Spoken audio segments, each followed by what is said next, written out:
let me just mention to you that on May 22nd, which is yesterday, the SBA started to accept PPP loan forgiveness application.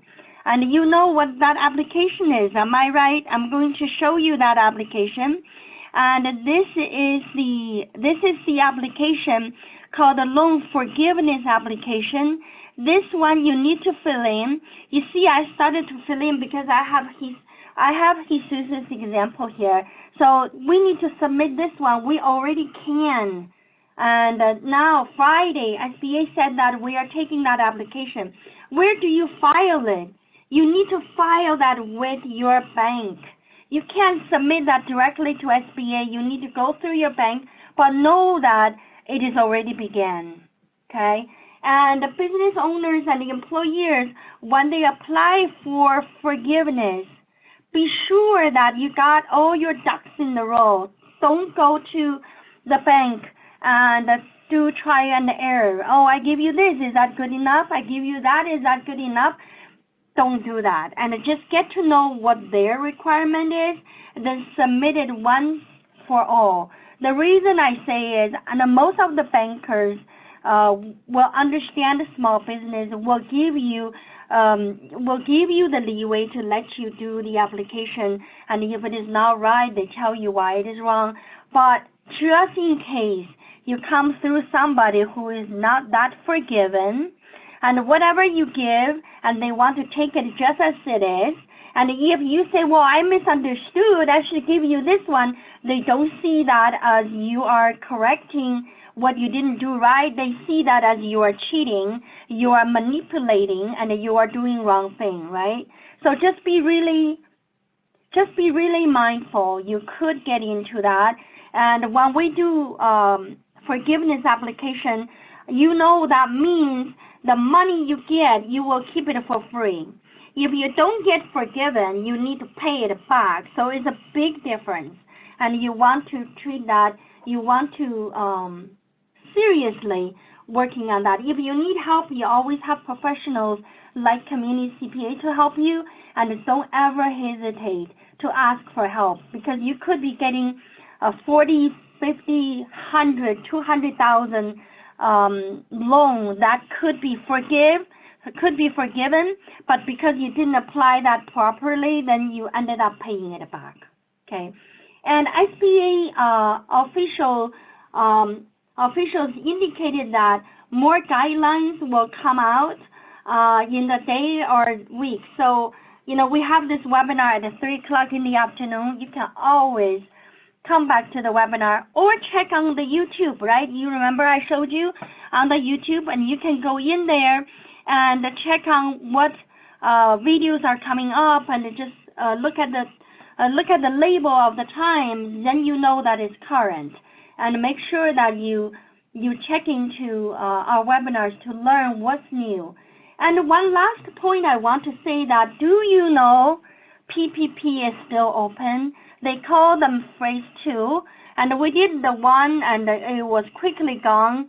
Then they opened it up again, and now we still have funds that the government that made available to small businesses like you. And I want to make sure that you know that is still there. Apply for PPP is not late yet, not late. And I want to mention to you that I have a client called me, and he actually got a PPP loan for his main business already. He has a warehouse, and he already got his PPP. And his wife actually has another business, a small business on the side, does quoting, you know, making quotes and sell. And that business, doesn't make a lot of money, just about $20,000 a year, but the material cost is very little. And so the profit on that is close to $12,000 a year, and he never thought about it. He didn't really realize that is the one that can apply for PPP. So I'm giving you this example because I want you, entrepreneur, to think. Maybe you have something you were doing and you just thought, oh, I got the big one. Now the small ones, I didn't really think. You should think, because they are independently eligible to apply. So make sure you do that. And what about your grown-up child? And I know another client of mine, he runs a big business, and his son, it was just always a disappointment to him, and he never really cared about what he does because it always fail. But not known to him, his son actually runs some small businesses on the side, really made pretty good money last year. Just the tax is not done yet, so he doesn't know, but the son came over with all these documents. I look at that and thinking, why are you not applying for PPP? And the son goes, what do you mean? My dad didn't tell me that. So see those kind of things, and don't pass the opportunity. And this PPP dollars is not even a benefit. It is not a benefit. It is a way for you to get through this time. And I call that inflation adjuster. If you don't get PPP, and you're $1 worth more than the $1 the person who got a PPP. So we need to have this peanut butter approach and really covered our small business. And I know the big business that on our book, and we take care of them. We know they need to get a PPP, they got it.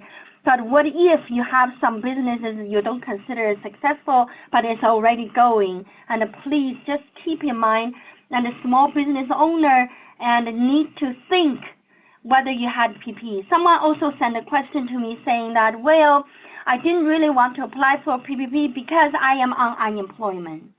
Good reason, good reason. I say that you will apply for PPP, and as soon as you receive your PPP, you stop your unemployment benefit.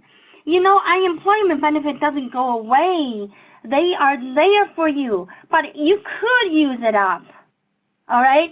So it's really a way that to know you stop it. You continue running your business with PPP, and say 5 months in a row, and COVID-19 is not quitting, and we're shutting down again, and you ended up going back to claim unemployment. What's wrong with that, right? So really consider those options. Do your math. So now, let me tell you a story of Jesus. And Jesus is a person, and he runs a lawnmower business. He runs a lawn mowing business with lawnmowers, and he's mowing the lawn, okay? So in the summer, he mows the lawn. In the winter, he does snow plowing, and so his business not big, but it's a business that keeps him busy. So this is the first example I have where I show you that that business and as a sole proprietor business, and he reports his total income of his mowing job and all these income on Schedule C. So let me show you what he reports, and I want to show you that how to apply for PPP loan based on this story, based on this example. Jesus has a lawn mowing business, and he makes, and look, so under here, the Schedule C, and this is Schedule C. He didn't really bother to form a company, and he just decided that he will just do Schedule C. So on 2019, he has a lawn mowing business, and he has an address. He didn't even have a EIN number, but he just have a social security number, and now he makes $100,000 a year on a gross sale. And he has a car and truck expenses of $10,000, and then he also have this big snowplow. It takes a lot of money to buy, so he bought that, and the $5,000 is depreciation. He has other expenses like small fix and things that he bought for his business. So that's $5,000. So did you notice that he actually have a net profit of $80,000? Okay, so now here comes the calculation of PPP application for PPP loan. So now we come to here. This is our application form. Am I right?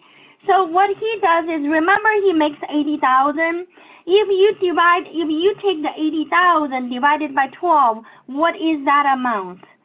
That amount is 6,666.66. So this is the number you need for application.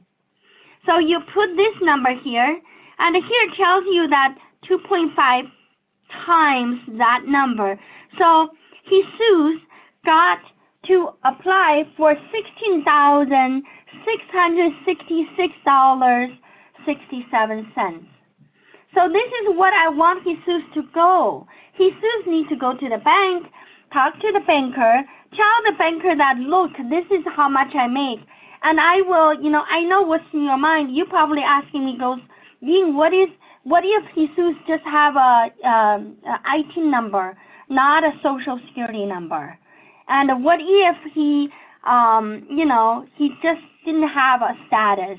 I will tell you that now we are into the PPP loan application for so long now, and we have lenders. We have the lenders who is willing to just look at a driver license as an ID and really don't need to bother with whether they are IT or social, because I know one of the reason is because right here, when you have a $80,000 as a line 31 income, it doesn't matter. You have whatever social security number you have, you will pay self-employment tax. It is regardless whether your number is what number. Okay, so that means you are self-employed and you were working. So by that standard, I think that is the right thing the bank were doing to allow that PPP loan. So with that, and Jesus will go ahead filling up this form and assign it, and the bank will go to SBA request for that amount.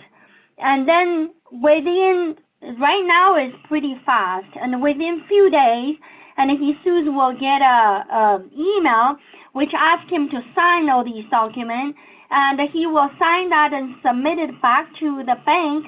Then the bank will, within 24 hours, deposit that money to the bank account that Jesus has in the bank, or send you a check, send Jesus the check, so Jesus can deposit that check into his bank and ready to spend. Okay, so this is one example. We talk about sole proprietor. Now, let's talk about the people who form the LLC. But they're just one owner. One owner formed a LLC is called single member LLC. We are going back to the IRS form. If you are a single member LLC, you are also called disregarded entity. That just means that you are disregarded to be an entity of LLC for tax purposes. So now you come to Schedule C the same way, and you are going to fill in Jesus' name, but here you're going to have a business name.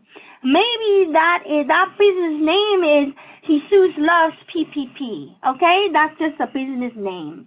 Then because you formed the LLC, you would have a EIN number. Then you put your EIN number right here, okay? Right here. The number works the same way. Jesus still have the 100,000 income, because whether customer write Jesus Loves PPP LLC or they write Jesus, it's the same. So you deposit your money in the bank and you report 100,000, and you still have this car and truck expense.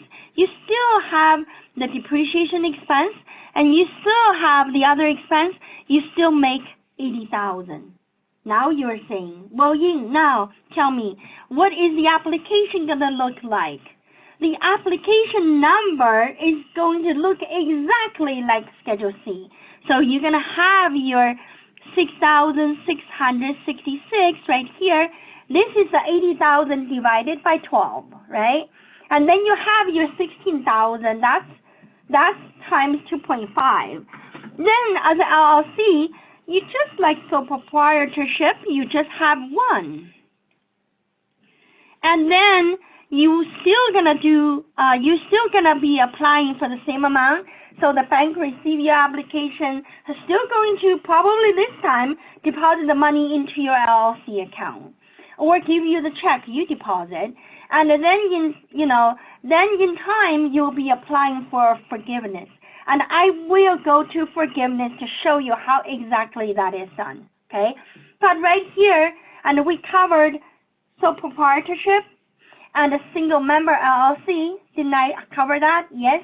And now let's cover multi-member LLC. So the story goes, Jesus and John are good friends. And John has money, so he bought this truck and this snowplow, and for Jesus to do the snow plowing, Jesus is the one that does all the work. So John and Jesus figured it out. Let's do a partnership. We call that Jesus and John partnership. All right? But because John doesn't work, just bought the truck and the snowplow, so John goes, well, if we make money, Jesus, I don't need to half and half. No, I will have you do 75% of profit. I just need 25%. But when you have a loss for the first few years, maybe you have a loss. When you have a loss, I would wish that you could let me take more loss because I have deductions I can take advantage of. So then John said, I can have 75%, you can have 25%. And Jesus goes, sure. Then John said, we are together to do business, but from the equity standpoint, from the ownership standpoint, I want us to be equal. 50% for you, 50% for me. Jesus goes, bravo, great, right? So the partnership is formed, and Jesus start working, and now PPP time coming, and imagine that same number, but it's made by the partnership. Let's go see what IRS form is looking like. So now, and we're gonna look at this. What is this? This is partnership K1, okay? This one in particular, I made it for Jesus. Remember, we had $100,000 income, and it's minus this and that, we left with $80,000. Am I right? Remember, Jesus and John's agreement is, if we made money, Jesus has 75% and John has 25%. So 75% of 80,000, that's 60,000. So look at that. And in here, and we have Jesus with 60,000. And is this enough to apply for PPP? No. PPP requires that income to be self-employment taxable. It has to be taxed for self-employment. So look at that. And on here, you go to this form, go to box 14. Look at that. Self-employment earning. Look at that. There is 60,000. This is what Jesus will take, this K1, and he will go to the application. This is what he will do. He will come to the application, and he'll put in Jesus' name, and his business name is a partnership, and he will put in, because he's applying for PPP, for the business.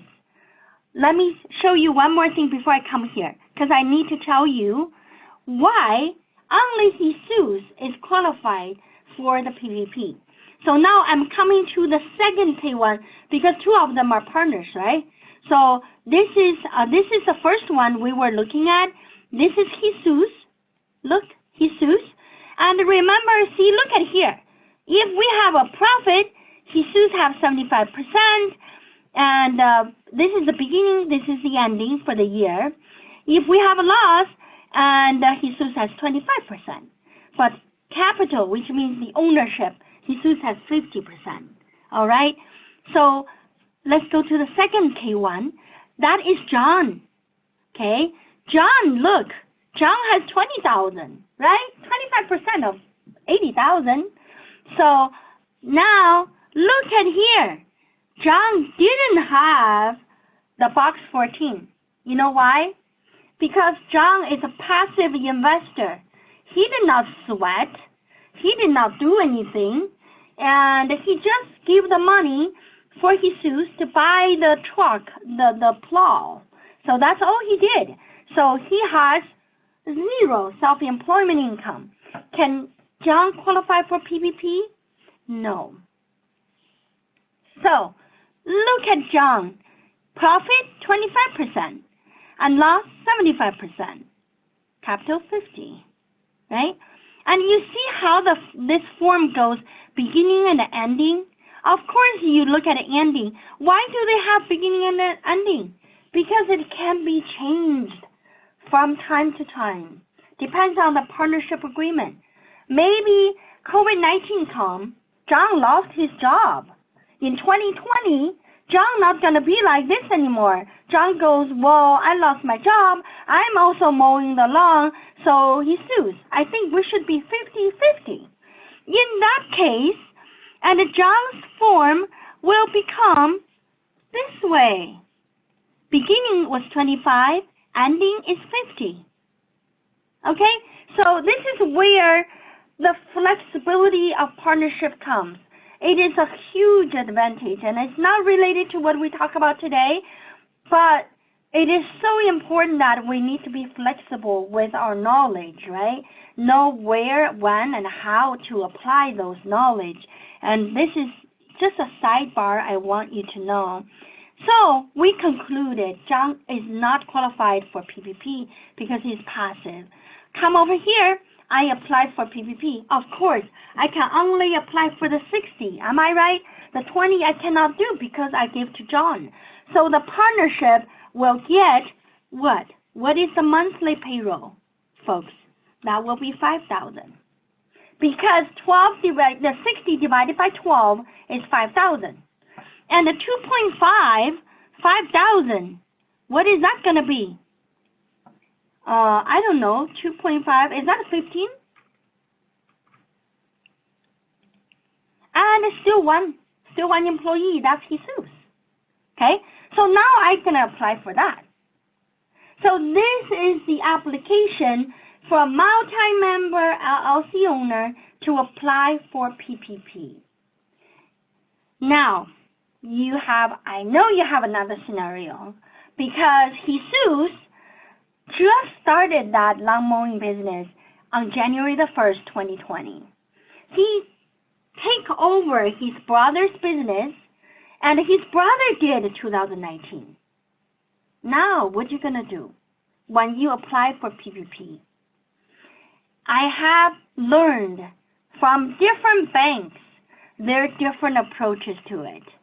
And Jesus can take his brother's Schedule C, figure it out, and then prove to the bank that January, February he was working and making money and business is existing. That can be proved by a purchase agreement and or by a quit claim deed, quit claim the business and becoming Jesus's business, and by all kind of legal documentation to prove that Jesus is the owner, and then use that number to reference to what you want to apply.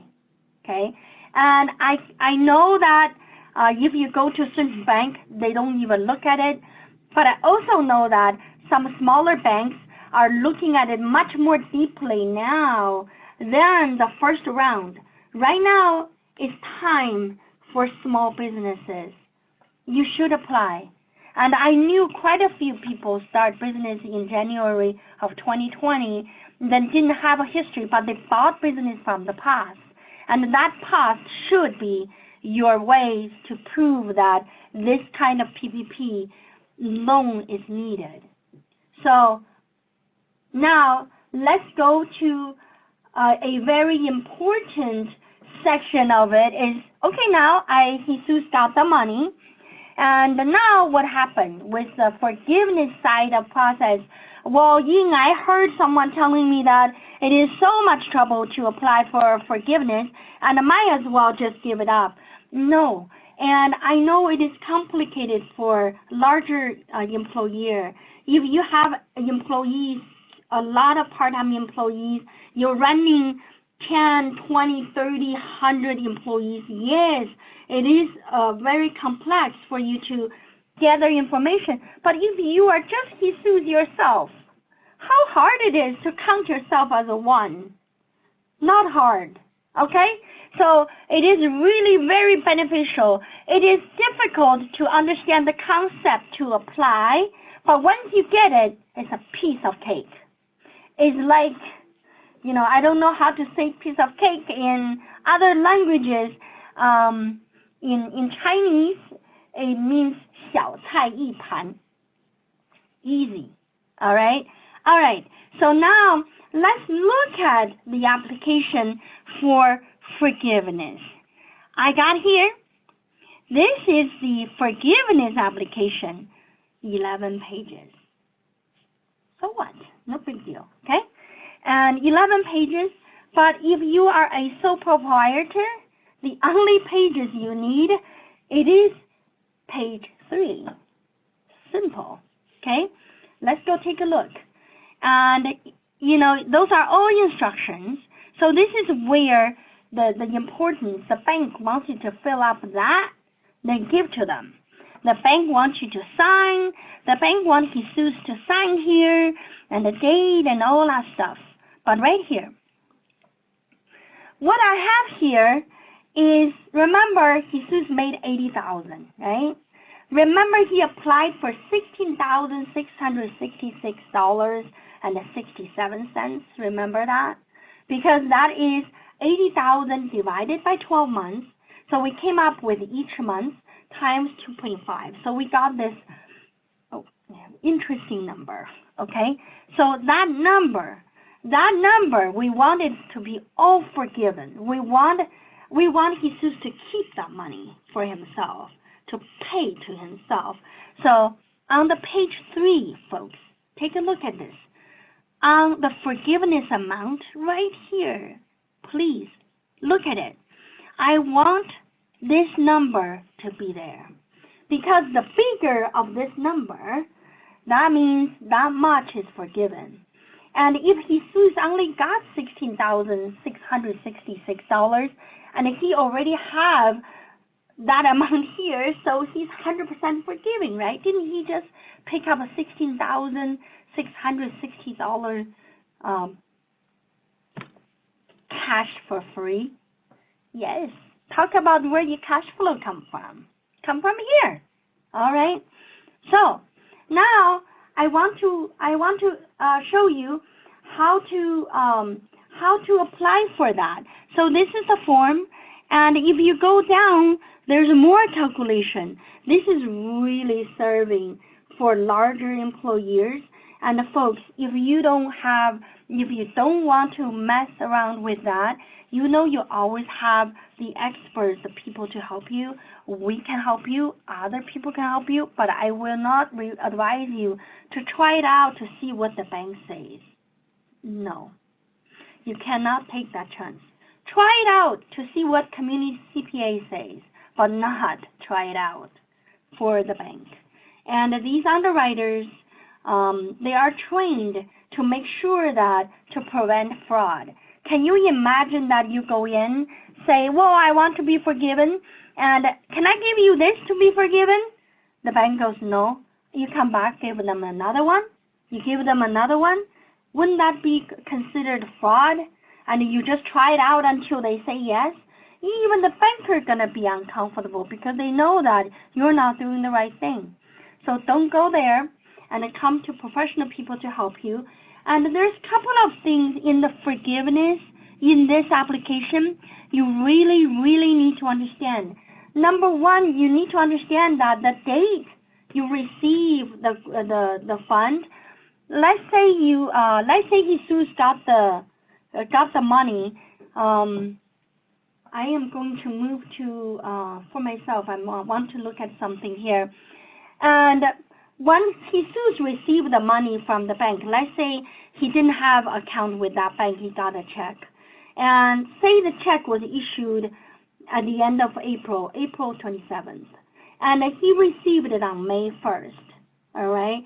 And then his day starting the 8 weeks is on the May 1st he received the check.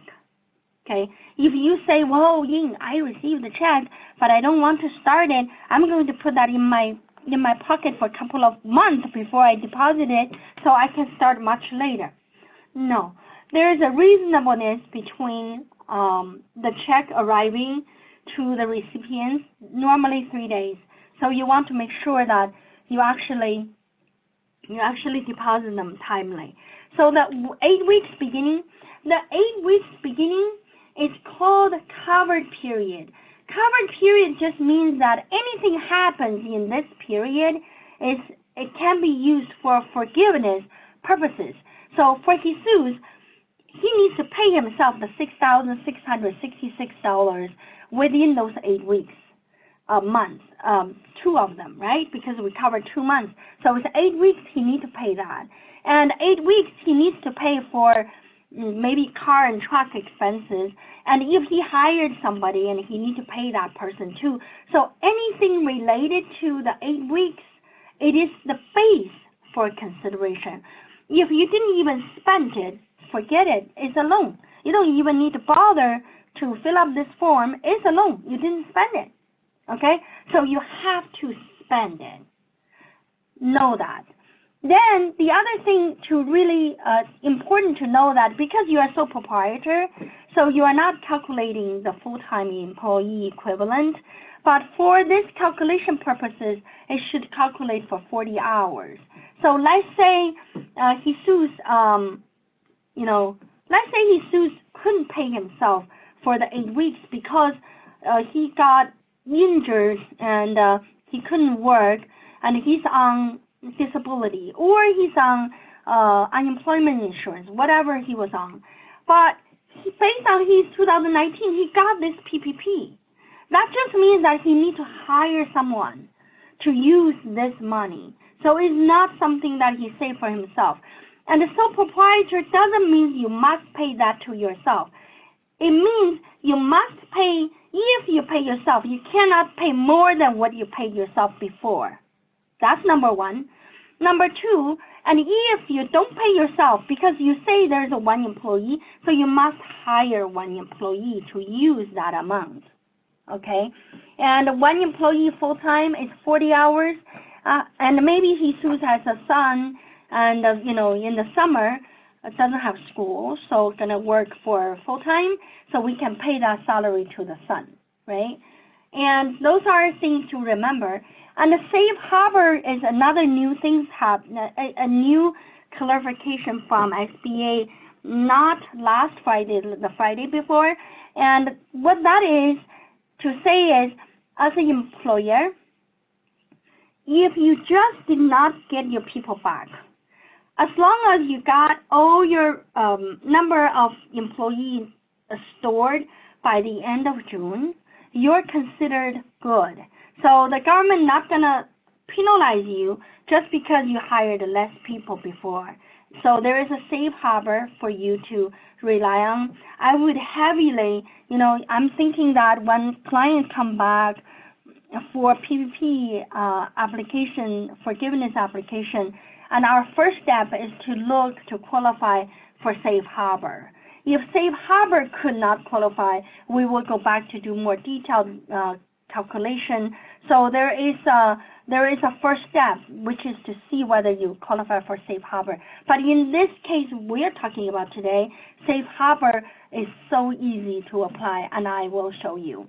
And you remember I said that the owner's pay is limited to whatever they paid themselves before. So you cannot increase your salary to a big amount just all over the sudden because you couldn't find anybody else to pay. You just decided to pay yourself and you are also an owner. That cannot happen. But if you say that, well, can I pay my hubby because he was working so hard, he was a free labor to me all the time, and now I want to pay him. Yes, you could pay him because he's not an owner of the company, so he can be treated as employee, but you cannot do that to yourself, right? And utility. Utility has been further defined, so you can pay water bill, gas, water, electricity, gas, and you can also pay for transportation. And, there's no detailed interpretation, but my interpretation is that in Jesus' case, those gas and the mileage that he uses for driving his lawnmower and snowplow around, and those are qualified for transportation, is part of the utility. And also cell phone and the internet. For Jesus, we are going to do cell phone because Jesus never even sit in the office. He is always on the phone, and he has a cell phone, so we will deduct the cell phone. So cell phone and also gas and mileage for Jesus. So now, and I want to use Jesus, a sole proprietor, to go through the application with you right here, okay? So now, remember Jesus made 80,000, and I want to refresh your memory here. Everybody, where is my mouse? Why is my mouse listen to me better? Okay, here. So Schedule C, remember, and Jesus was using this one to apply for PPP. And remember, and we got the PPP applied. That was the 6,666 number. And so when we got here, it's 2.5. So we got a 16,667 or something like that, right? Remember, so assume that we got it. So we now, Jesus got that check on June 1st because he just applied, and he got on June 1st, okay? And because of the June 1st funding, so his 8 weeks is what? Is June 1st to July 20th. Now, this 8 weeks, what do I tell Jesus to do? I tell Jesus that, do you know how to write a check to yourself? He goes, yes, Ying. And I said, why don't you write yourself a check? How much did you pay yourself on the monthly basis based on what we calculated? And he said, oh, Ying, remember when I put in my application and we did 6,666 per month? And I said, great. And we have 8 weeks, so we are going to pay 2 times and 6,666 a time. Write yourself a check. So on the check memo, and on the check is Jesus, that amount. On the memo is payroll. And you're going to say to me that, oh, Ying, that's not payroll. That's just a check Jesus wrote to himself. In sole proprietor world, that is payroll. And so what I will further invite Jesus to do is, now you got this money, right? I want you to go online to get estimated tax paid, just to prove that you're paying taxes. So how much? I will do 15%. So I tell Jesus that go to calculate 6,666 times 15%. Can you go ahead, put in $999 for estimated tax? So we will go into IRS website, make an estimated payment for the first check. Then the second check written, I do another estimate payment. The reason I want Jesus to do that is because I want to establish a case that he is paying payroll. Okay, because you're not running payroll like normal, and you are sole proprietor, so you're going to do payroll based on the gross, and then you do estimate on your own. So we're going to do that. And of course, you will say that, Ying, that's not enough because the total is actually 16,660, and you only spent 13,300 by those 2 checks. Of course, I know that. And Jesus has a son, and he helps. Jesus never paid his son. So this time he's going to be a good dad. He is saying that, son, you work for me this 8 weeks. I pay you $2,000. So that will be a payroll for the son as well. So Jesus will write the check to the son, and making sure that when he writes that check to the son, he is doing payroll. So you want to withhold Social Security, Medicare, and income tax for the son. If the son is under 18 years old, well, don't withhold Social Security, Medicare, and just withhold income. All right? So that you can easily accomplish with us and to run a paycheck for the son. Okay? So now after I spent $2,000 for the son, I still have $1,333 left for Jesus. So what I will do is I'll pay the telephone bill for 2 months for the covered period, and I'll pay for gas. And Jesus also told me that, and his truck had an insurance that is due monthly. So I will take that insurance in as a part of the transportation expenses. It's just that's necessary for his business. So with that, I came to here. Everybody, look at this. So I came here, and that's a Schedule A. Come here. So this is what I did. Remember, Jesus paid himself $13,333 plus the son, and the gross pay was $15,333. And the business utility payment is $1,333. And now we have the PPP loan total. We applied for this, and the payroll is $15,333. Is obviously more than 75% of the $16,333. So my whole thing is forgiven. So Jesus winning, and he's getting his money, right? So, and Jesus also met the safe harbor rule because he hired himself back by the end of June 30th, right? And in fact, he even hired his son, so he had one extra, even better job. So he applied, and July 22nd, he should spend all the money, and he's like, well, I'm ready to apply for forgiveness. So he submitted the form on July 22nd to the bank, and he is walking away with $16,000.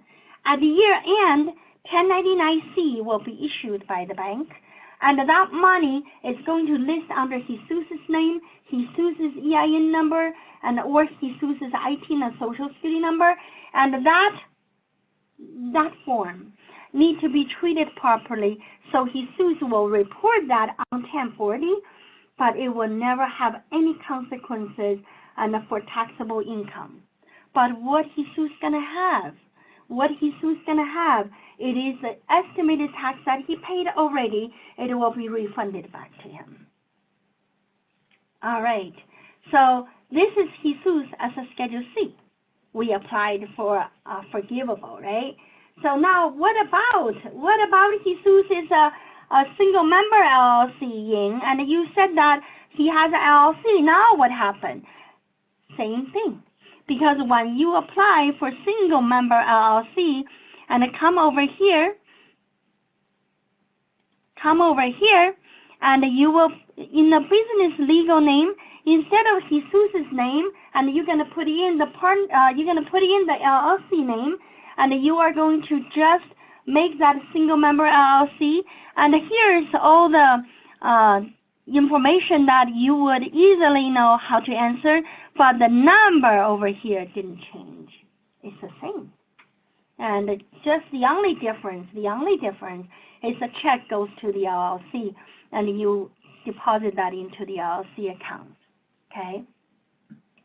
Now, talk about Jesus and John, okay? Jesus and John is a partnership, remember? Now we are applying for forgiveness.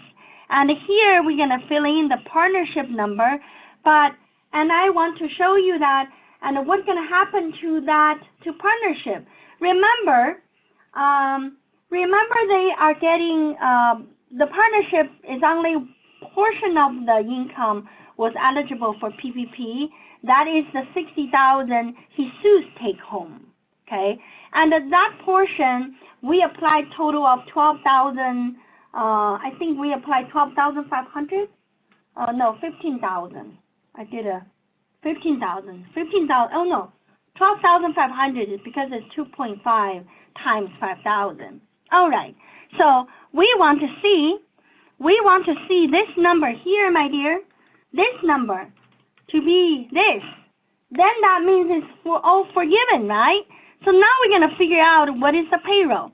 Remember, was $10,000 is a $5,000 a month, so this is $10,000.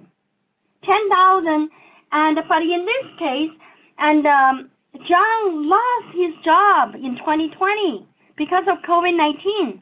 He lost his job, so he came to Jesus. Hey, brother, I don't have anything to do. Can I do something here too? Can I just work with you? And I can mow this lawn. And Jesus goes, sure. And let me pay you for when you work. So Jesus will pay $1,167 in this 8 weeks to John. So that is a payment as a payroll. So we're going to add that in. So instead of 10,000, and remember, and Jesus actually went ahead, paid this much, paid the total of this money on payroll. And what is John going to do with the 1,167? Is John going to run payroll? No, because John is a K-1 receiver, right? So you're going to write a check to John and have him deposit into his personal account, tell him to go to pay estimated taxes on that amount. All right, so now we still spend $1,333 on utility because that is no more truck expense. It's John's cell phone and it's Jesus' cell phone. Okay, good. Now we're going to add this up, and when I add it up, and that's my 12,500 because these two add up together is that number, and my payroll is 11167. And my payroll is more than 75% of my total, so I got total forgive. There you go. So this is a multi-member LLC, how you will apply for forgiveness.